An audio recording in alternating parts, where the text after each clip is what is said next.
नमस्कार दोस्तों, स्वागत है आपका हमारे इस विशेष सत्र में। आज हम कुछ बेहद ज़रूरी और दिलचस्प विषयों पर गहराई से बात करेंगे। ये जानकारी हमें हमारे स्रोतों से मिली है। हमारा मकसद है इन जटिल मुद्दों के तह तक जाना और समझना कि इनके मायने क्या हैं। नियमित अपडेट्स के लिए चैनल को सब्सक्राइब और फॉलो करना ना भूलें। तो चलिए शुरू करते हैं पहले खंड से। ये डिजिटल दुनिया और सरकार के अधिकारों से जुड़ा है। स्रोत का शीर्षक है, कर्नाटक उच्च न्यायालय ने सरकार की इंटरमीडियरी टेकडाउन शक्ति को बरकरार रखा, कंटेंट ब्लॉकिंग के खिलाफ एक्स की सेंसरशिप याचिका खारिज की। ये मामला काफी चर्चा में रहा है। आखिर इसका निचोड़ क्या है, क्या हुआ इसमें? हाँ, बिल्कुल। ये फैसला असल में सोशल मीडिया प्लेटफॉर्म्स और सरकार के बीच जो अधिकारों का संतुलन है, उसको लेकर बहुत महत्वपूर्ण है। इसमें कर्नाटक हाईकोर्ट ने सरकार की उस शक्ति को सही ठहराया है, जिसके तहत वो मतलब राष्ट्रीय सुरक्षा या सार्वजनिक व्यवस्था के आधार पर सोशल मीडिया कंपनियों को कंटेंट हटाने का आदेश दे सकती है। अच्छा, ये सोशल मीडिया कंपनियां जिन्हें इंटरमीडियरी कहा जाता है, जी। जैसे एक्स, फेसबुक, गूगल। हाँ हाँ, वही। इंटरमीडियरी मतलब वो कंपनियां जो दूसरों का डेटा होस्ट या ट्रांसमिट करती हैं। जी। और कानून की भाषा में देखें तो आईटी एक्ट का सेक्शन 69A है। जी। ये सेक्शन सरकार को अधिकार देता है कि वो देश हित में आपत्तिजनक कंटेंट को ब्लॉक करने का निर्देश दे सकती है। और सरकार इसके लिए एक ऑनलाइन सिस्टम इस्तेमाल करती है। सैल्वेज पोर्टल नाम है उसका। इसे I4C चलाता है, मतलब भारतीय साइबर अपराध समन्वय केंद्र। ओके। तो एक्स ने इसी को चुनौती दी थी। जी। एक्स ने सरकार के कुछ ऐसे ही आदेशों को कोर्ट में चुनौती दी थी। उनका कहना था कि ये सेंसरशिप है और अभिव्यक्ति की स्वतंत्रता का उल्लंघन है, जो हमारे संविधान के अनुच्छेद 19(1)(a) में है। बिल्कुल। लेकिन कोर्ट ने एक्स की याचिका खारिज कर दी। कोर्ट का मुख्य तर्क क्या था फिर? जस्टिस श्रीनिवास हरीश कुमार ने फैसला सुनाया। उन्होंने सेक्शन 69A को संवैधानिक रूप से वैध माना। कोर्ट ने साफ कहा कि अभिव्यक्ति की स्वतंत्रता असीमित नहीं है, मतलब उस पर उचित प्रतिबंध लगाए जा सकते हैं, खासकर राष्ट्रीय सुरक्षा जैसे मामलों में। अच्छा, और वो सेफ हार्बर वाली बात क्या थी? हाँ, वो भी बहुत महत्वपूर्ण है। कोर्ट ने कहा कि अगर ये कंपनियां सरकार के आदेश नहीं मानती, तो उन्हें आईटी एक्ट के सेक्शन 79(2)(b) के तहत मिलने वाली सेफ हार्बर सुरक्षा नहीं मिलेगी। सेफ हार्बर सुरक्षा, इसका मतलब क्या हुआ इन कंपनियों के लिए, थोड़ा आसान भाषा में? सेफ हार्बर का मतलब है कि ये कंपनियां आमतौर पर अपने प्लेटफॉर्म पर यूजर्स जो कंटेंट डालते हैं, उसके लिए कानूनी रूप से जिम्मेदार नहीं होती। अच्छा, एक तरह की ढाल है उनके लिए। हाँ, कह सकते हैं। लेकिन अगर वे सरकार के वैध आदेशों का पालन नहीं करती, तो ये सुरक्षा कवच हट सकता है, मतलब फिर उन पर कानूनी कार्रवाई हो सकती है। ओह, पर कानूनी तौर पर सही है और उसमें सुनवाई का मौका भी मिलता है। तो कुल मिलाकर ये फैसला भारत की डिजिटल संप्रभुता के विचार को बल देता है। डिजिटल संप्रभुता, हम्म, यानी भारत में काम करना है तो भारतीय कानूनों का पालन करना होगा। बिल्कुल यही बात है। तो इसका असर तो मतलब बहुत गहरा होगा। एक्स, मेटा, गूगल जैसी कंपनियों पर दबाव बढ़ गया है। उन्हें सरकारी आदेश मानने होंगे, भले ही उन्हें वो राजनीतिक रूप से प्रेरित लगें। हाँ, ये एक मुश्किल संतुलन है उनके लिए। अभिव्यक्ति की स्वतंत्रता और भारतीय कानूनों के बीच उनके बिजनेस मॉडल पर भी असर पड़ेगा। अगर यूपीएससी के लिहाज से देखें तो ये मुद्दा कहाँ फिट होता है? इसकी प्रासंगिकता क्या है? ये कई पेपर्स के लिए महत्वपूर्ण है, जैसे जीएस पेपर 2 में राजव्यवस्था, उसमें मौलिक अधिकार, न्यायपालिका की भूमिका, सरकारी नीतियाँ, और जीएस पेपर 3 में विज्ञान और प्रौद्योगिकी, उसमें आईटी एक्ट, साइबर सुरक्षा, सोशल मीडिया विनियमन। ये दिखाता है कि कैसे तकनीक, कानून और शासन एक दूसरे से जुड़े हैं। और ये श्रेया सिंगल केस के बाद एक और महत्वपूर्ण डेवलपमेंट है इस क्षेत्र में, है ना? हाँ, बिल्कुल। श्रेया सिंगल केस में सेक्शन 66A तो रद्द हुआ था, पर 69A बना रहा, और अब कोर्ट ने फिर से इसकी वैधता को सही ठहराया है। तो आगे क्या लगता है, क्या इस पर और बहस होगी? पारदर्शिता को लेकर जो चिंताएं हैं। देखिए, ये खींचतान तो शायद जारी रहेगी टेक कंपनियों और सरकार के बीच। हो सकता है भविष्य में न्यायिक समीक्षा और प्रक्रियाओं में पारदर्शिता बढ़ाने पर और जोर दिया जाए, ताकि राष्ट्रीय सुरक्षा और नागरिक अधिकारों के बीच संतुलन बेहतर हो सके। ठीक है, चलिए अब खेल जगत से जुड़ी एक खबर पर आते हैं, लेकिन इसका कनेक्शन राजनीति और कूटनीति से भी है। स्रोत का शीर्षक है, एशिया कप 2025 फाइनल, भारत की जीत पर खिलाड़ी के व्यवहार से दाग, पहलगाम आतंक और सीमा पार राजनीति के गहरे घाव उजागर। भारत ने एशिया कप जीता, लेकिन कुछ विवाद हुआ, हाथ मिलाने और ट्रॉफी साझा करने को लेकर। हाँ, इसे कड़वी जीत कहा जा रहा है। भारत ने फाइनल तो जीत लिया, अच्छा खेला, पाकिस्तान 9.4 ओवर में सिर्फ 64 रन पर 9 विकेट खोकर हार गया। लेकिन मैच के बाद भारतीय कप्तान सूर्य कुमार यादव और टीम ने पाकिस्तानी खिलाड़ियों से हाथ मिलाने और ट्रॉफी साझा करने से इनकार कर दिया। ओह, ऐसा क्यों हुआ? इसे हाल ही में हुए पहलगाम आतंकी हमले की सीधी प्रतिक्रिया के तौर पर देखा जा रहा है। मतलब खेल सीधे सीधे भू राजनीति से जुड़ गया और ये व्यवहार एशियन क्रिकेट काउंसिल (ACC) के अध्यक्ष मोहसिन नकवी के प्रति भी था, जो संयोग से पाकिस्तान के आंतरिक मंत्री भी हैं। इसे काफी आपत्तिजनक माना गया। तो लेख का तर्क है कि ये खेल भावना के खिलाफ था। जी, लेख कहता है कि ये खेल भावना की विफलता थी। देखिए, भारत और पाकिस्तान द्विपक्षीय सीरीज तो खेलते नहीं हैं, तो ICC या ACC टूर्नामेंट ही ऐसे मंच होते हैं जहां खिलाड़ी मिल सकते हैं, खेल भावना दिखा सकते हैं। जैसे कभी मियांदाद और गावस्कर ने वाघा बॉर्डर पर साथ खाना खाया था, वो एक अलग दौर था। सही कहा। तो ये एक मौका था जो गवा दिया गया खेल कूटनीति का। हाँ, स्रोत यही कहता है। इस घटना ने खेल कूटनीति के अवसर को गवा दिया और शायद पाकिस्तान को एक राजनीतिक मुद्दा भी दे दिया। लेख ये भी सुझाता है कि भारत को अपनी इस व्यवहार का आंतरिक मूल्यांकन करने की जरूरत है। UPSC के नजरिए से देखें तो ये कहाँ महत्वपूर्ण है? ये GS पेपर 2 में अंतर्राष्ट्रीय संबंध, भारत और उसके पड़ोस, क्षेत्रीय समूह, सॉफ्ट पावर, इन सब के लिए महत्वपूर्ण है। और GS पेपर 1 में समाज के तहत संस्कृति, खेल और राष्ट्रवाद के एंगल से भी देखा जा सकता है। बल्कि GS पेपर 4 नीति शास्त्र के लिए भी इसमें कुछ पॉइंट्स हैं। खेल और राजनीति का ये रिश्ता हमेशा से जटिल रहा है, खासकर भारत-पाकिस्तान के संदर्भ में। हाँ, पहले क्रिकेट कभी कभी पुल का काम करता था, लेकिन 90 के दशक के बाद से राजनीतिक तनाव ज्यादा हावी हो गया। द्विपक्षीय दौरे बंद हो गए, अब सिर्फ मल्टी टीम टूर्नामेंट्स में ही खेलते हैं। और पहलगाम जैसी घटनाएं तुरंत माहौल खराब कर देती हैं। खेलना भी पड़ता है। सही कहा, ये एक जटिल स्थिति है। शायद आगे के लिए BCCI और विदेश मंत्रालय को मिलकर कुछ स्पष्ट प्रोटोकॉल बनाने की जरूरत पड़े, ताकि खेल को राजनीति से यथासंभव अलग रखा जा सके और कूटनीति को प्राथमिकता दी जाए। हाँ, और शायद ACC जैसे मंचों में सुधार पर भी जोर देने की जरूरत है। चलिए, अब एक और बहुत ही महत्वपूर्ण और संवेदनशील विषय पर आते हैं। ये जुड़ा है एक ऐतिहासिक अदालती फैसले से। स्रोत का शीर्षक है अयोध्या फैसला डिकोडेड। सुप्रीम कोर्ट ने 1949 से पहले के कब्जे और संभावनाओं के संतुलन के कानूनी सिद्धांत पर भरोसा किया, न कि पुरातात्विक विध्वंस पर। ये 2019 के अयोध्या फैसले के कानूनी आधार की बात कर रहा है। तो क्या ये सच है कि फैसला मुख्य रूप से कब्जे के सिद्धांत पर आधारित था, न कि ASI रिपोर्ट पर? हाँ, स्रोत यही बात उजागर कर रहा है और ये फैसले का एक बहुत अहम पहलू है। सुप्रीम कोर्ट ने विवादित भूमि का मालिकाना हक तय करने के लिए मुख्य रूप से 2 कानूनी सिद्धांतों का इस्तेमाल किया। पहला, कब्जे का सिद्धांत यानी प्रिंसिपल्स ऑफ पोजेशन, और दूसरा संभावनाओं का संतुलन यानी बैलेंस ऑफ प्रोबेबिलिटीज। ये संभावनाओं का संतुलन, ये क्या है? ये सामान्य क्रिमिनल केस के बियॉन्ड रीजनेबल डाउट से कैसे अलग है? अच्छा सवाल है। संभावनाओं का संतुलन सिविल मामलों में इस्तेमाल होने वाला एक मानक है। इसमें कोर्ट ये देखता है कि किस पक्ष का दावा ज्यादा संभावित लग रहा है, मतलब मोर प्रोबेबल, भले ही वो शक की हर गुंजाइश से परे साबित ना हो। जबकि क्रिमिनल केस में तो सबूत बहुत पक्के चाहिए होते हैं। हाँ, क्रिमिनल केस में संदेह से परे साबित करना होता है, जो बहुत ऊंचा मानक है।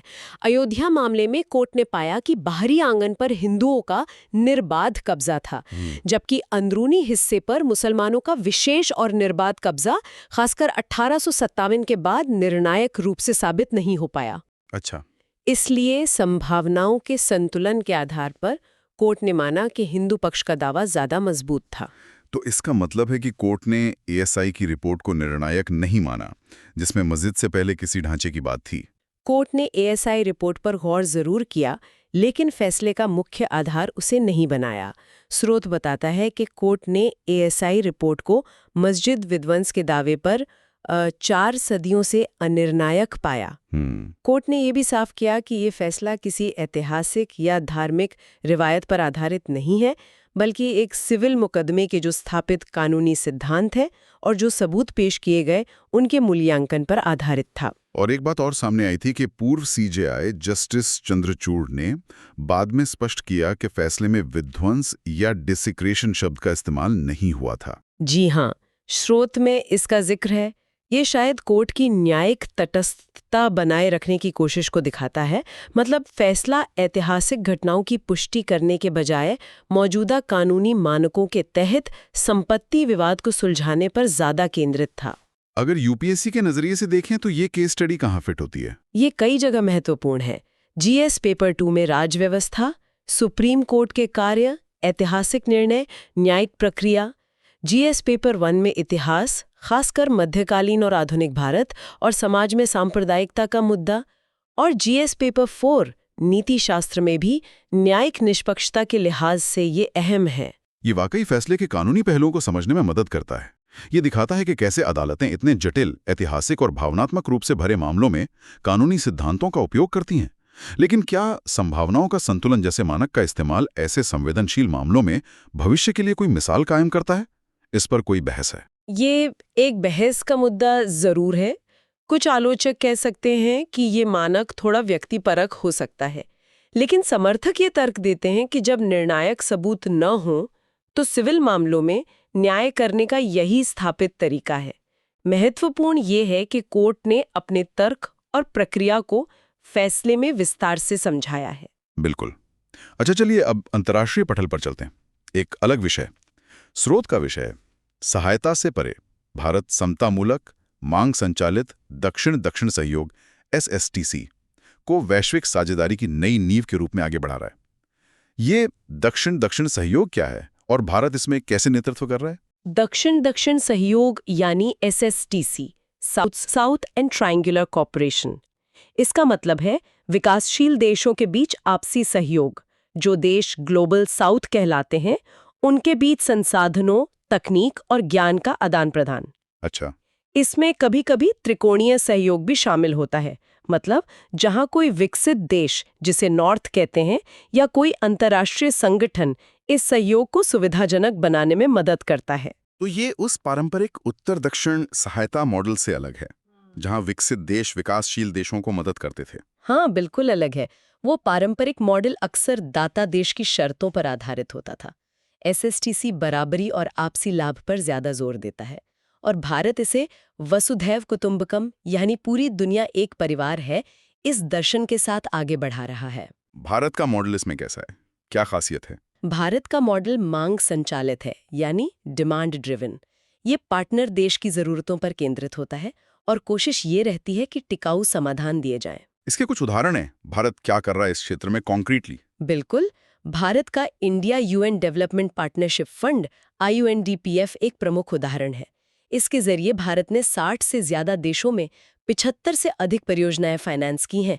हाल ही में 2024 में करीब $10.9 मिलियन देने का संकल्प लिया गया है। अच्छा। और एक बहुत ही महत्वपूर्ण कदम है भारत का अपने डिजिटल पब्लिक गुड्स यानी DPGs को साझा करना। जैसे आधार, UPI, कोविन। हाँ, वही। इन्हें दूसरे देशों के साथ साझा करना ताकि वो भी अपना डिजिटल इंफ्रास्ट्रक्चर बना सकें। ये बहुत बड़ी पहल है। इसके अलावा विश्व खाद्य कार्यक्रम WFP के साथ चावल फोर्टिफिकेशन जैसी परियोजनाएं त्रिकोणीय सहयोग का अच्छा उदाहरण है। ये DPG साझा करना तो वाकई एक नई तरह की कूटनीति लगती है। स्रोत का तर्क है कि पुराना सहायता मॉडल विफल हो रहा है और भविष्य SSTC में है। हाँ, लेख का यही मुख्य तर्क है कि पारंपरिक सहायता मॉडल कई बार प्रभावी नहीं रहा और उस पर निर्भरता भी पैदा कर सकता है।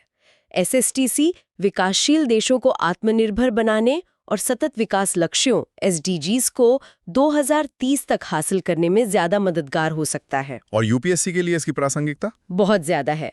GS पेपर 2 में अंतर्राष्ट्रीय संबंध, भारत की विदेश नीति, क्षेत्रीय समूह, वैश्विक शासन, इन सब में। और GS पेपर 3 में भारतीय अर्थव्यवस्था, समावेशी विकास, संसाधन जुटाना और विज्ञान प्रौद्योगिकी में विकास, खासकर डिजिटल पब्लिक इंफ्रास्ट्रक्चर। क्या ये भारत के लिए चीन के belt and road initiative BRI जैसी पहलों का एक तरह से जवाब या विकल्प प्रस्तुत करने का तरीका भी है? हाँ, इसे उस नजरिए से भी देखा जा सकता है। ये भारत को ग्लोबल साउथ में एक विश्वसनीय और सहयोगी पार्टनर के रूप में स्थापित करता है। एक ऐसा पार्टनर जो बिना किसी भारी शर्त के जरूरत आधारित विकास साझेदारी को बढ़ावा देता है। इससे भारत की सॉफ्ट पावर और कूटनीतिक पहुंच भी बढ़ती है। अब एक ऐसे मुद्दे पर आते हैं जो आंतरिक सुरक्षा और सामाजिक न्याय दोनों से जुड़ा है, स्रोत है आदिवासी भूमि और कॉरपोरेट लालच। सीपीआई नेता डी राजा का आरोप, सरकार गौतम अडानी और कॉरपोरेट्स को वन भूमि सौंपने के लिए आदिवासियों को बेदखल कर रही है। ये तो गंभीर आरोप है। सीपीआई नेता डी राजा क्या कह रहे हैं? डी राजा जो सीपीआई के महासचिव हैं, उनका मुख्य तर्क ये है कि सरकार का जो नक्सल मुक्त भारत अभियान है वो असल में एक बहाना है। बहाना किस लिए? ताकि आदिवासियों को उनकी पारंपरिक जमीन और जंगलों से बेदखल किया जा सके और वो जमीन जो खनिज संसाधनों से भरपूर है उसे कॉरपोरेट्स को, खासकर अडानी समूह को सौंपा जा सके, बंदरगाहों और हवाई अड्डों के लिए भी। उन्होंने गृह मंत्री अमित शाह की किसी टिप्पणी की भी आलोचना की है। हाँ, गृह मंत्री ने कहा था कि विकास की कमी से माओवादी हिंसा हुई। राजा ने इसे गैर जिम्मेदाराना बताया। वामपंथी दलों का मानना है कि ये जो एलडब्ल्यूई यानी वामपंथी उग्रवाद की समस्या है वो मूल रूप से सामाजिक आर्थिक है। इसका असली कारण है भूमि अलगाव और आदिवासी अधिकारों की उपेक्षा। और राजा ने संघर्ष विराम के प्रस्ताव का भी जिक्र किया है। जी, राजा ने आरोप लगाया कि माओवादियों ने संघर्ष विराम का प्रस्ताव दिया था जिसे सरकार ने कथित तौर पर अस्वीकार कर दिया है। उनका कहना है कि सरकार केवल सैन्य समाधान चाहती है, बातचीत नहीं। तो ये लेख एक तरह से एलडब्ल्यूई समस्या के समाधान पर दो बिल्कुल अलग विचारधाराओं को उजागर करता है। हाँ, बिल्कुल। एक तरफ वामपंथी दृष्टिकोण है जो इसे कुशासन और अधिकारों के हनन की समस्या मानता है। दूसरी तरफ सरकार का दृष्टिकोण है जो इसे मुख्य रूप से एक आतंक और सुरक्षा की समस्या मानता है। सरकार का तर्क ये भी है कि नक्सली खुद विकास में बाधा डालते हैं। स्रोत में कुछ तथ्य भी दिए गए हैं, जैसे छत्तीसगढ़ में हिंसा। हाँ, स्रोत में उल्लेख है कि छत्तीसगढ़ में 2024 से 400 से ज्यादा कथित माओवादी मारे गए हैं। ये सरकारी अभियान की गहनता को दिखाता है। यूपीएससी के लिहाज से ये कहाँ महत्वपूर्ण है? ये जीएस पेपर 3 में आंतरिक सुरक्षा के लिए बहुत महत्वपूर्ण है। विकास और उग्रवाद के बीच संबंध, एलडब्ल्यूई समस्या, जीएस पेपर 2 में शासन और सामाजिक न्याय, आदिवासी कल्याण, वन अधिकार अधिनियम, पीएसए, और जीएस पेपर 4 नीति शास्त्र में भी कॉर्पोरेट प्रशासन और सुरक्षा बलों के उपयोग में जवाबदेही के मुद्दे इससे जुड़ते हैं। ये मुद्दा तो काफी पुराना और जटिल है। वन अधिकार अधिनियम 2006 में आया था, लेकिन उसका कार्यान्वयन एक चुनौती रहा है। सही कहा। एलएफडब्ल्यूई 80-2000 के दशक में फैला, जिसके पीछे शासन की विफलताएं और भूमि अलगाव बड़े कारण थे। एफआरए महत्वपूर्ण था, पर कार्यान्वयन धीमा रहा। 2010 के दशक में सुरक्षा और विकास की दोहरी रणनीति अपनाई गई। अभी गहन काउंटर इंसर्जेंसी अभियान चल रहा है। मुख्य चुनौती शायद यही है कि खनिज समृद्ध राज्यों में देश की संसाधन जरूरतों और आदिवासियों के अधिकारों के बीच संतुलन कैसे बनाया जाए। बिल्कुल।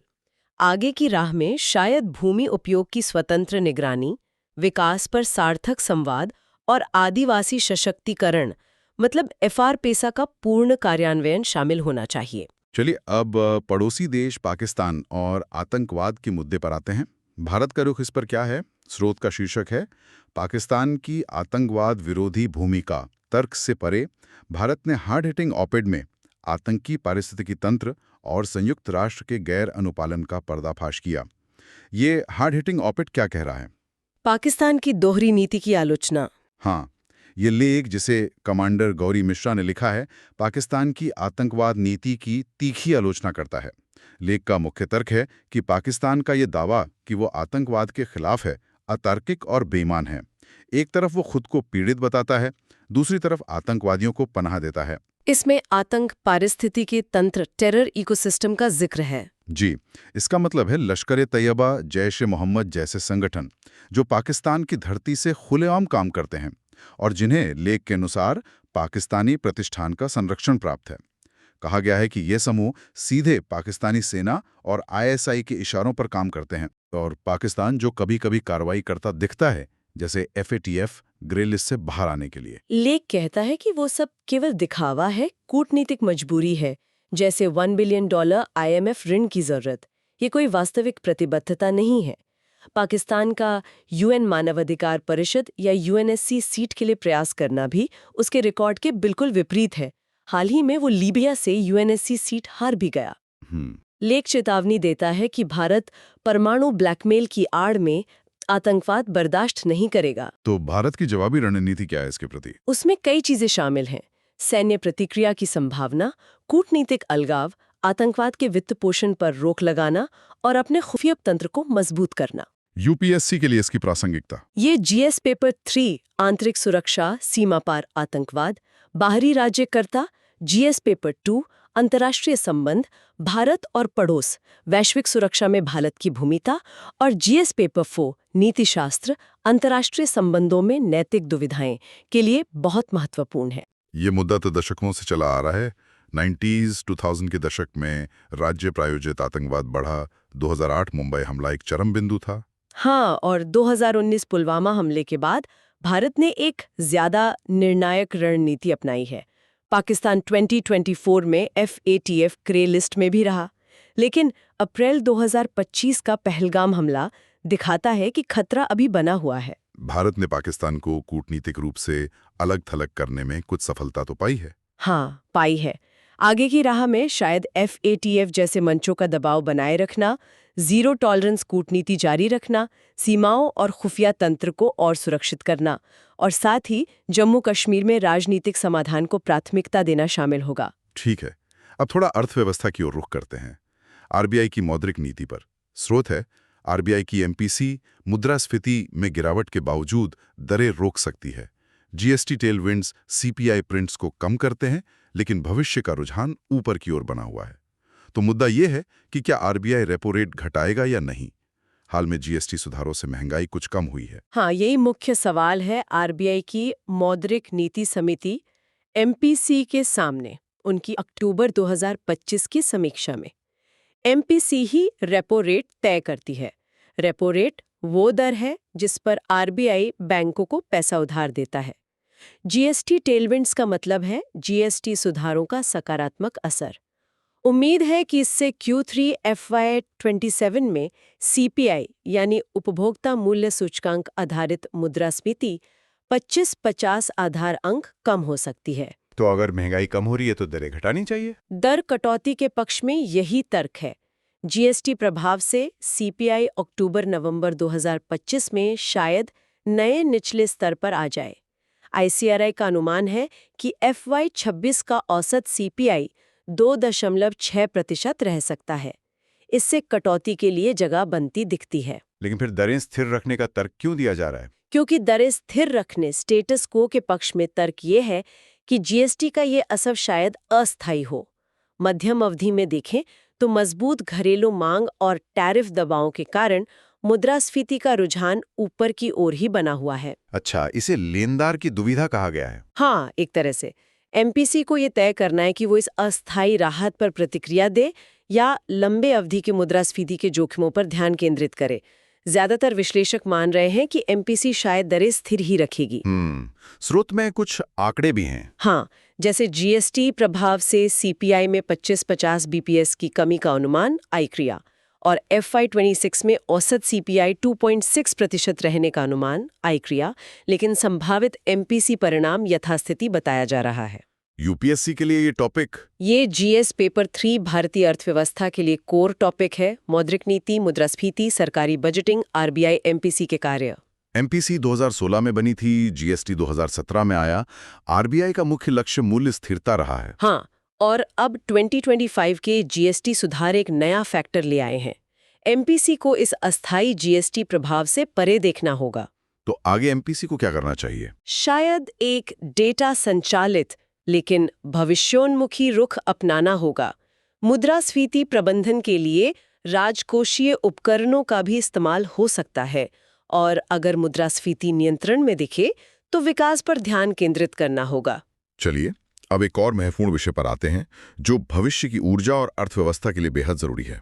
स्रोत है, महत्वपूर्ण खनिज मांग बनाम आपूर्ति विरोधाभास का सामना कर रहे हैं। लिथियम और कॉपर के लिए भू राजनीतिक दौड़ को ओवर सप्लाई और पिछड़ती स्वच्छ ऊर्जा मांग से चुनौती। ये महत्वपूर्ण खनिज क्या हैं और ये विरोधाभास कैसा है?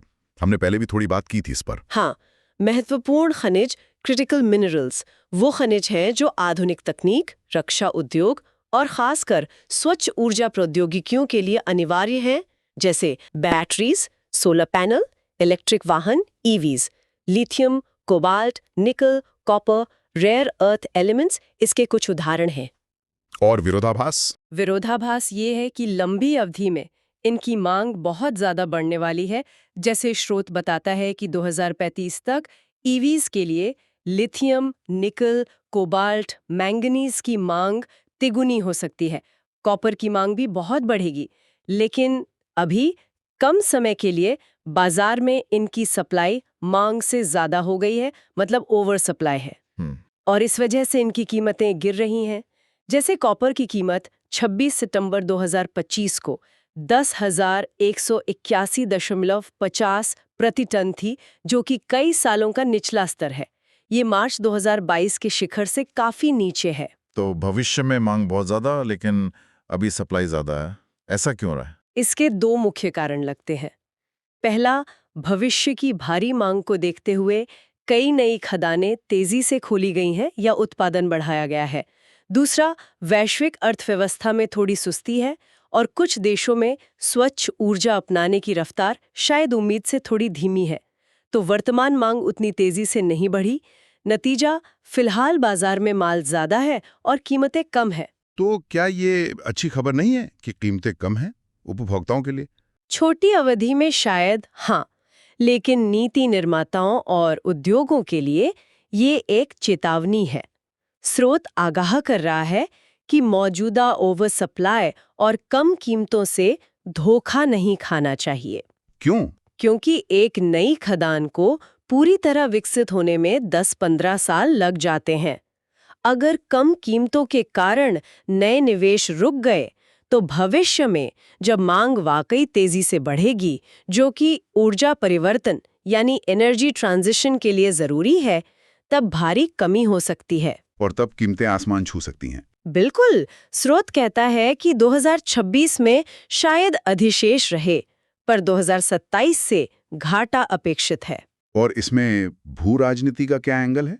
चीन का दबदबा है इन खनिजों की सप्लाई चेन में। हाँ, ये एक बड़ा फैक्टर है। चीन ने पिछले कई दशकों में इन खनिजों के प्रसंस्करण यानी प्रोसेसिंग में भारी निवेश किया है और आज कई महत्वपूर्ण खनिजों की सप्लाई चेन पर उसका दबदबा है। ये दूसरे देशों के लिए एक रणनीतिक चिंता का विषय है। इसीलिए अमेरिका, यूरोप, भारत जैसे देश अपनी सप्लाई चेन को सुरक्षित और विविध बनाने की कोशिश कर रहे हैं। हाँ, भारत ने भी 30 खनिजों की अपनी महत्वपूर्ण खनिज सूची जारी की है और विदेशों में खदानों में हिस्सेदारी खरीदने के लिए KBIL खनिज विदेश इंडिया लिमिटेड नाम की कंपनी बनाई है। जम्मू कश्मीर में लिथियम भंडार मिलना भी एक अवसर है। यूपीएससी के लिए ये टॉपिक कहाँ प्रासंगिक है? ये GS पेपर 3 में अर्थव्यवस्था, औद्योगिक नीति, बुनियादी ढांचा, संसाधन जुटाना और पर्यावरण, ऊर्जा संक्रमण, जलवायु परिवर्तन के लिए बहुत अहम है। और GS पेपर 2 में अंतर्राष्ट्रीय संबंध, संसाधन सुरक्षा की भू राजनीति के लिए भी महत्वपूर्ण है। तो संक्षेप में, आज की सस्ती कीमत कल की भारी किल्लत का संकेत हो सकती है अगर हमने दूर की नहीं सोची। हाँ, स्रोत यही इशारा कर रहा है। देशों को रणनीतिक भंडार बनाने, लंबी अवधि के सप्लाई समझौते करने, घरेलू खनन और प्रसंस्करण क्षमता बढ़ाने और रिसाइकलिंग तकनीकों में निवेश करने की जरूरत है। चलिए भारत के पड़ोस की बात करते हैं। भूटान के साथ रेल संपर्क। स्रोत है, रणनीतिक कनेक्टिविटी। भारत ने भूटान के लिए 2 रेलवे लिंक स्वीकृत किए। आर्थिक और राजनीतिक संबंधों को मजबूत करने के लिए 10,000 करोड़ रुपए की सहायता का संकल्प लिया। 2 नए रेलवे लिंक कहां से कहां तक? हाँ, भारत सरकार ने 2 नए रेलवे लिंक को मंजूरी दी है। पहला है कोकराझार असम से गलेफू भूटान तक और दूसरा बानरहाट पश्चिम बंगाल से समस्य भूटान तक। कुल लंबाई करीब 89 किलोमीटर होगी। और लागत? कुल लागत करीब 4,033 करोड़ रुपए आंकी गई है और ये अगले 4 सालों में विकसित किए जाएंगे। ये भारत की नेबरहुड फर्स्ट नीति का हिस्सा है। बिल्कुल, ये भारत की नेबरहुड फर्स्ट नीति का एक अहम हिस्सा है और भूटान के साथ हमारी रणनीतिक साझेदारी को और मजबूत करेगा। भूटान भारत का एक बहुत करीबी सहयोगी और व्यापारिक साझेदार है। ये रेल लिंक व्यापार, पर्यटन और लोगों की आवाजाही को बहुत बढ़ावा देगा। और भारत ने भूटान को विकास सहायता का भी वादा किया है। जी हाँ, भारत ने भूटान की 13वीं पंचवर्षीय योजना के लिए 10,000 करोड़ रुपए की विकास सहायता का भी वादा किया है। ये मार्च 2024 में पीएम मोदी की भूटान यात्रा के दौरान हुए एमओयू का फॉलोअप है। इन लाइनों पर वंदे भारत ट्रेनें चलाने की भी बात है। हाँ, स्रोत कहता है कि इन लाइनों पर वंदे भारत जैसी उच्च गुणवत्ता वाली यात्री ट्रेनें चलाने की क्षमता विकसित की जाएगी। ये कदम चीन के बढ़ते प्रभाव का मुकाबला करने के लिहाज से भी रणनीतिक रूप से महत्वपूर्ण है। एग्जिम बैंक जैसी भारतीय संस्थाएं भी इसमें भूमिका निभा रही हैं। हाँ, भारतीय वित्तीय संस्थाएं भूटान की परियोजनाओं में महत्वपूर्ण भूमिका निभा रही हैं। यूपीएससी के लिए इसकी प्रासंगिकता? ये जीएस पेपर 2 अंतर्राष्ट्रीय संबंध, भारत और पड़ोस, द्विपक्षीय समझौते, विदेश नीति के लिए बहुत महत्वपूर्ण है। साथ ही जीएस पेपर 3 अर्थव्यवस्था, बुनियादी ढांचा, व्यापार और आंतरिक सुरक्षा, सीमा प्रबंधन के लिए भी प्रासंगिक है। भारत भूटान संबंध तो हमेशा से खास रहे हैं। 1949 की मैत्री संधि आधार रही है। हाँ, और भारत ने भूटान की प्रमुख जल विद्युत परियोजनाओं में भी बहुत मदद की है। ये रेल लिंक उस रिश्ते में एक नया अध्याय जोड़ेगा। आगे की राह में जरूरी होगा कि इन परियोजनाओं का तेजी से निष्पादन हो और स्थानीय समुदायों को भी इसका लाभ मिले। ठीक है, अब एक और बहुत महत्वपूर्ण सामाजिक आर्थिक मुद्दे पर नजर डालते हैं। स्रोत है, खेती का नारीकरण अवैतनिक श्रम संकट को छुपाता है। भारत की नियोजित कृषि महिलाओं में से आधे से अधिक बिना मजदूरी के काम करती हैं। खेती का नारीकरण, ये सुनने में तो सकारात्मक लगता है, लेकिन ये अवैतनिक श्रम संकट क्या है? खेती का नारीकरण, फेमिनाइजेशन ऑफ एग्रीकल्चर का मतलब है कि खेतीबाड़ी के काम में महिलाओं की हिस्सेदारी बढ़ रही है। आंकड़े देखें तो FY23 में कृषि में लगी महिलाओं की संख्या 59.1 मिलियन थी, जो पिछले 6 सालों में 13% बढ़ी है। ऊपर से देखने में ये अच्छा लगता है, लेकिन संकट तब सामने आता है जब हम PLFS आवधिक श्रम बल सर्वेक्षण 2022-23 के आंकड़ों को गहराई से देखते हैं। इसके अनुसार इन 59.1 मिलियन महिला कृषि श्रमिकों में से लगभग 59.1% यानी आधे से ज्यादा अवैतनिक पारिवारिक श्रमिक UFWs हैं। करीब 60% महिलाएं बिना किसी वेतन या मजदूरी के काम कर रही हैं। ये तो चौंकाने वाला आंकड़ा है। हाँ, ये बहुत गंभीर स्थिति है। उनके काम को अक्सर काम ही नहीं गिना जाता। इसके पीछे क्या कारण है? ये क्यों हो रहा है? इसके पीछे गहरी जड़ें जमाए हुए प्रणालीगत असमानताएं हैं। सबसे बड़ी वजह है जमीन पर मालिकाना हक की कमी। अनुमान है कि केवल 20-30% महिलाओं के पास ही कृषि भूमि का स्वामित्व है। अच्छा, इसके अलावा उन्हें ऋण, बाजार, तकनीक और सरकारी योजनाओं तक पहुंचने में भी पुरुषों की तुलना में ज्यादा मुश्किलें आती हैं। कृषि में लैंगिक आधार पर मजदूरी में अंतर भी एक सच्चाई है। और पुरुषों का पलायन भी एक कारण है। हाँ, अक्सर पुरुष बेहतर कमाई के लिए शहरों की ओर चले जाते हैं और खेती का ज्यादातर बोझ महिलाओं पर आ जाता है, वो भी बिना किसी औपचारिक पहचान या रेम्यूनरेशन के। तो ये नारीकरण वास्तव में महिलाओं पर काम का बोझ बढ़ा रहा है, बिना उन्हें आर्थिक रूप से सशक्त किए। कई मामलों में यही हो रहा है। उनके काम को अक्सर काम ही नहीं माना जाता, बल्कि घरेलू जिम्मेदारी का हिस्सा समझ लिया जाता है। ये न केवल उनकी आर्थिक स्थिति को कमजोर करता है, बल्कि उनके स्वास्थ्य और सामाजिक स्थिति पर भी बुरा असर डालता है। यूपीएससी के लिहाज से ये कहाँ महत्वपूर्ण है? यह कई पेपर्स के लिए अत्यंत महत्वपूर्ण है। जीएस पेपर 1 समाज, महिलाओं की भूमिका, सामाजिक सशक्तिकरण, गरीबी। जीएस पेपर 3 अर्थव्यवस्था और कृषि भूमि सुधार, समावेशी विकास, श्रम मुद्दे, खाद्य प्रसंस्करण। और जीएस पेपर 2 सामाजिक न्याय, महिलाओं से संबंधित मुद्दे, सरकारी नीतियां और उनका कार्यान्वयन। क्या स्थिति सुधारने के लिए कुछ किया जा रहा है? स्रोत में डिजिटल वित्त और निर्यात अवसरों का जिक्र है। हाँ, कुछ सकारात्मक संकेत भी है, जैसे वैश्विक व्यापार रुझान। यूके EU के साथ जो FTAs हो रहे हैं, उनसे खाद्य प्रसंस्करण, मसाले, रेडी टू ईट फूड जैसे क्षेत्रों में महिला उद्यमियों के लिए नए अवसर बन सकते हैं। और डिजिटल प्लेटफॉर्म्स? हाँ, डिजिटल वित्त और प्लेटफॉर्म जैसे ई-नाम और किसान उत्पादक संगठनों FPOs और स्वयं सहायता समूहों SHGs को मजबूत करने से मदद मिल सकती है। इनसे महिलाओं के काम को औपचारिक बनाना और उन्हें बेहतर मूल्य दिलाने में मदद मिल सकती है। लेकिन असली बदलाव के लिए तो शायद और गहरे सुधार चाहिए होंगे। बिल्कुल, संरचनात्मक सुधारों की जरूरत है, जैसे जमीन पर महिलाओं का मालिकाना हक सुनिश्चित करना। शायद अनिवार्य संयुक्त पट्टा एक उपाय हो। उनके काम को पहचानना, उसका मूल्यांकन करना और गैर कृषि क्षेत्र के लिए उनके कौशल विकास पर ध्यान देना भी जरूरी है। ठीक है, अब फिर से अर्थव्यवस्था पर लौटते हैं, औद्योगिक उत्पादन के आंकड़ों पर। स्रोत है उपभोक्ता बाधाएं। टिकाऊ और गैर टिकाऊ वस्तुओं में संकुचन के कारण भारत की औद्योगिक उत्पादन वृद्धि 4% तक धीमी हुई। तो आईआईपी ग्रोथ धीमी हुई है हाँ। अगस्त में।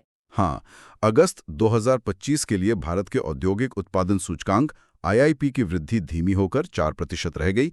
जुलाई में ये 6% थी। आईआईपी क्या मापता है? आईआईपी मुख्य रूप से खनन, विनिर्माण और बिजली जैसे क्षेत्रों में उत्पादन की मात्रा को मापता है। ये अर्थव्यवस्था की सेहत का एक अहम संकेतक है। और ये मंदी का मुख्य कारण क्या बताया जा रहा है? मुख्य कारण है उपभोक्ता वस्तुओं की मांग में कमी।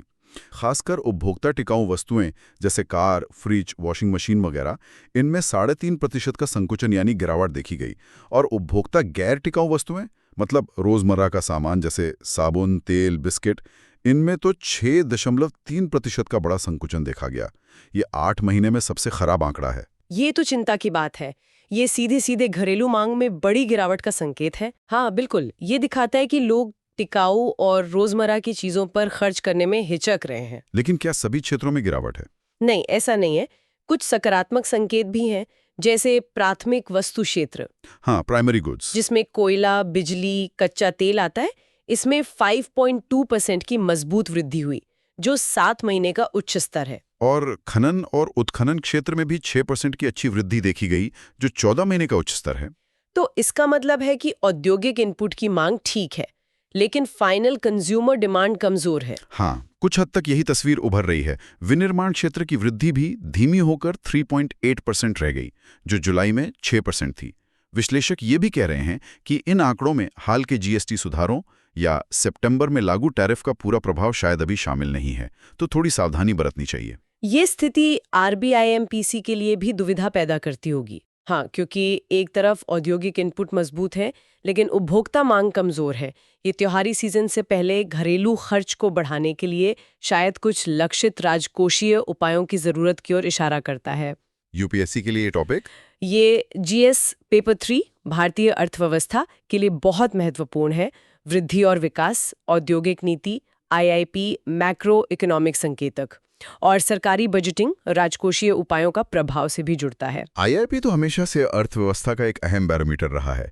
ये मंदी क्या के आकार की रिकवरी की ओर इशारा कर रही है? हाँ, ये संभव है। के शेप्ड रिकवरी मतलब जहां कुछ सेक्टर जैसे पूंजी गहन या निर्यात उन्मुख अच्छा कर रहे हैं, लेकिन व्यापक घरेलू खपत वाले सेक्टर पिछड़ रहे हैं।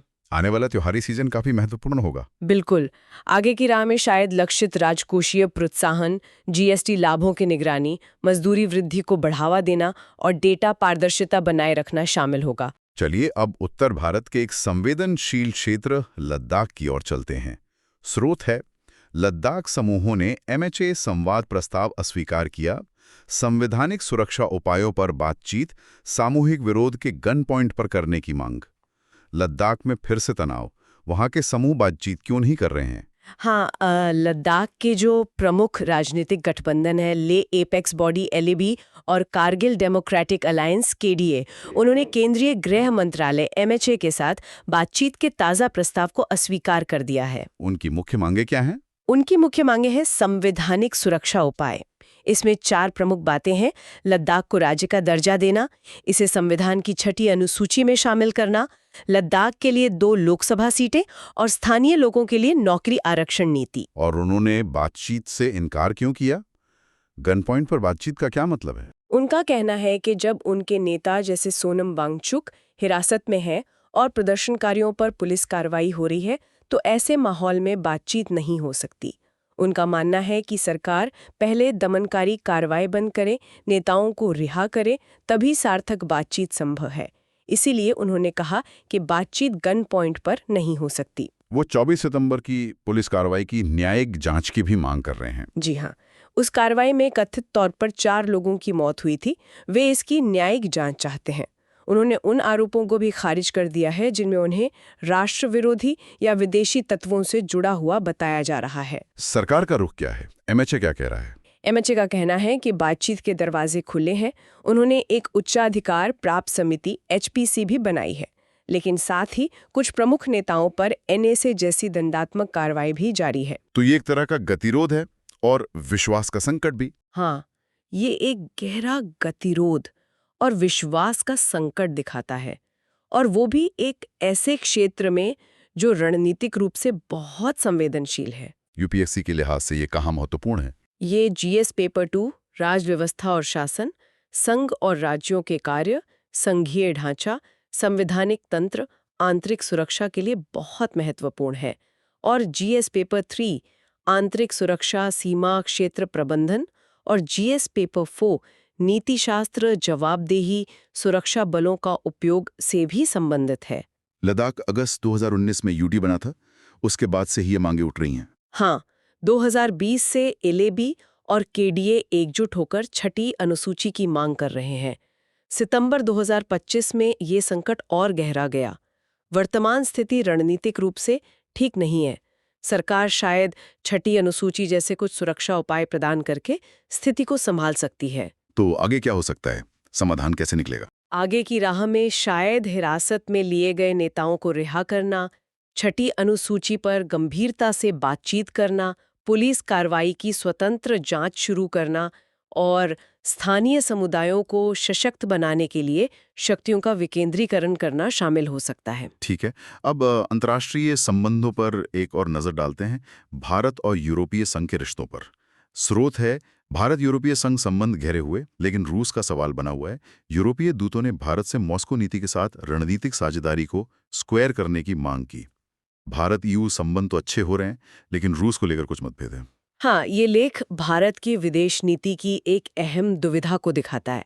एक तरफ भारत के रिश्ते यूरोपीय संघ यूई के साथ गहरे हो रहे हैं, व्यापार, तकनीक, सामरिक साझेदारी बढ़ रही है।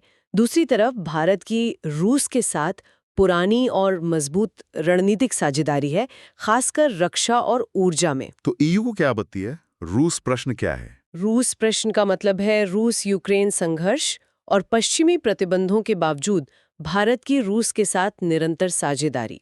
ईयू के दूतों ने चिंता जताई है, खासकर भारत द्वारा रूस से रियायती दर पर तेल खरीदने और हाल ही में ज़पाड 2025 रूस बेलारूस सैन्य अभ्यास में भारत की भागीदारी पर। अच्छा, उस सैन्य अभ्यास में भारत ने भाग लिया था? जी, ईयू ने भारत से कहा है कि वो रूस के साथ अपनी इस साझेदारी को ईयू के साथ अपने बढ़ते संबंधों के साथ स्क्वायर करे, मतलब इसे स्पष्ट करे या संतुलित करे। और भारत का जवाब क्या रहा? विदेश मंत्रालय ने क्या कहा? भारत के विदेश मंत्रालय एमईए ने इस आलोचना को खारिज कर दिया है। एमईए का कहना है कि भारत की विदेश नीति संप्रभु पसंद पर आधारित है और बाहरी दबाव से परिभाषित नहीं होती। भारत शांति की वकालत करता है, लेकिन अपनी ऊर्जा और रक्षा सुरक्षा को प्राथमिकता देने का अधिकार भी रखता है। ये स्थिति भारत ईयू मुक्त व्यापार समझौते एफटीए की बातचीत को प्रभावित कर सकती है। हाँ, ये एफटीए बातचीत को जटिल बना सकती है। यूरोप चाहता है कि ये समझौता 2025 के अंत तक पूरा हो जाए। ये एक तरह से भारत की रणनीतिक स्वायत्तता, या जिसे आजकल बहुसंरेखण नीति कहते हैं, उसकी परीक्षा है। यूपीएससी के लिए ये जीएस पेपर 2, अंतर्राष्ट्रीय संबंध, द्विपक्षीय क्षेत्रीय समूह, विकसित देशों की नीतियों का प्रभाव भारत की विदेश नीति के लिए बहुत महत्वपूर्ण है। और जीएस पेपर 3, अर्थव्यवस्था, व्यापार नीति, ऊर्जा सुरक्षा, रक्षा के लिए भी प्रासंगिक है। भारत रूस संबंध तो बहुत पुराने हैं और भारत ईयू संबंध आर्थिक रूप से बहुत महत्वपूर्ण है। यूक्रेन युद्ध ने ये संतुलन साधना और मुश्किल कर दिया है। सही कहा। वर्तमान में भारत को रूसी रक्षा उपकरणों और सस्ते तेल की जरूरत है, जबकि ईयू से निवेश, तकनीक और बाजार चाहिए। आगे की राह में भारत को शायद अपनी स्थिति को और स्पष्ट करना होगा, जैसे रूस के साथ सैन्य साझेदारी को कार्यात्मक बताना और ईयू के साथ रणनीतिक संबंधों को भविष्योन्मुखी बताना। घरेलू रक्षा उत्पादन में आत्मनिर्भर भारत में तेजी लाना भी इसमें मदद कर सकता है। हाँ, बिल्कुल। इससे रूसी हथियारों पर निर्भरता कम होगी। एफटीए वार्ता में कुछ रणनीतिक रियायतें देना और ग्लोबल साउथ के रुख पर जोर देना भी भारत की रणनीति का हिस्सा हो सकता है। चलिए अब कार्यक्रम के अंतिम खंड की ओर बढ़ते हैं। ये विज्ञान और प्रौद्योगिकी से जुड़ा है। स्रोत है चंद्रमा आधारित गुरुत्वाकर्षण तरंग डिटेक्टर। वैज्ञानिकों ने प्रारंभिक ब्रह्मांड से अंतरिक्ष समय का सबसे कमजोर संगीत को पकड़ने के लिए चंद्र वेधशाला का प्रस्ताव रखा है। गुरुत्वाकर्षण तरंगें और अब चंद्रमा पर डिटेक्टर, ये क्या है? हाँ, ये बहुत ही महत्वाकांक्षी प्रस्ताव है। गुरुत्वाकर्षण तरंगें GWS अंतरिक्ष समय में पैदा होने वाली लहरें हैं।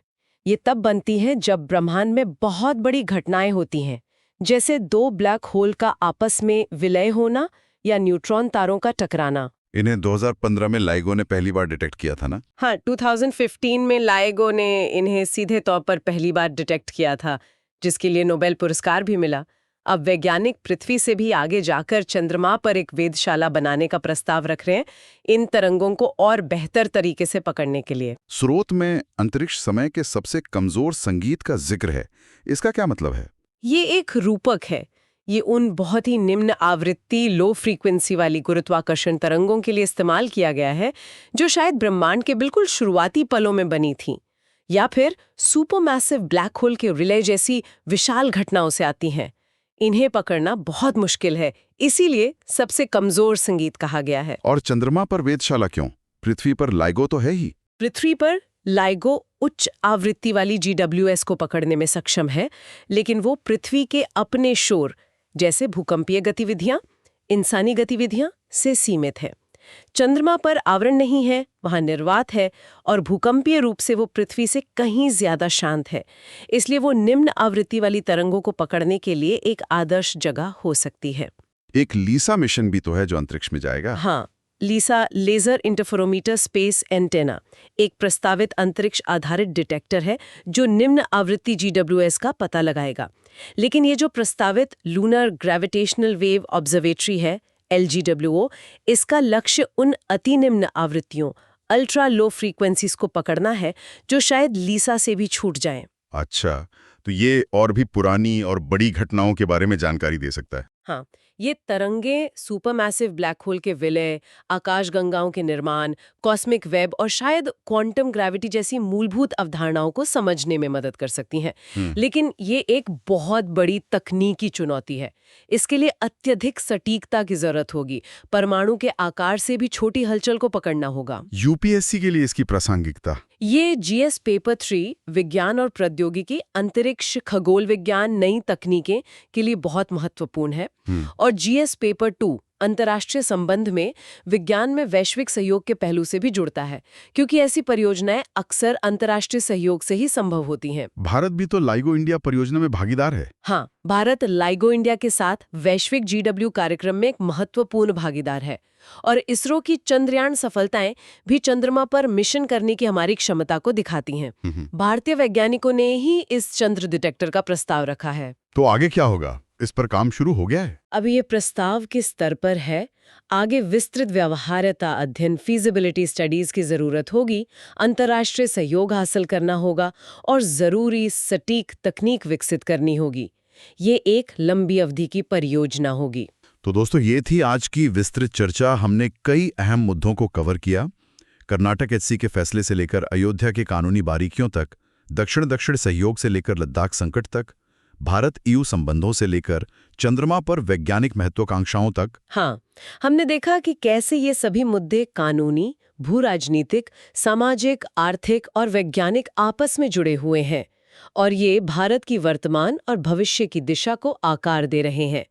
हर खंड UPSC परीक्षा के विभिन्न पहलुओं के लिए महत्वपूर्ण अंतर्दृष्टि प्रदान करता है। उम्मीद है आपको ये विश्लेषण उपयोगी लगा होगा।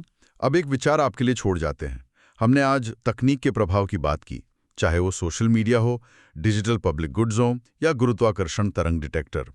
तकनीक समाधान भी लाती है और नई चुनौतियां भी। सवाल यह है कि हम तकनीक के विकास और उसके नैतिक और सामाजिक निहितार्थों के बीच सही संतुलन कैसे बना सकते हैं।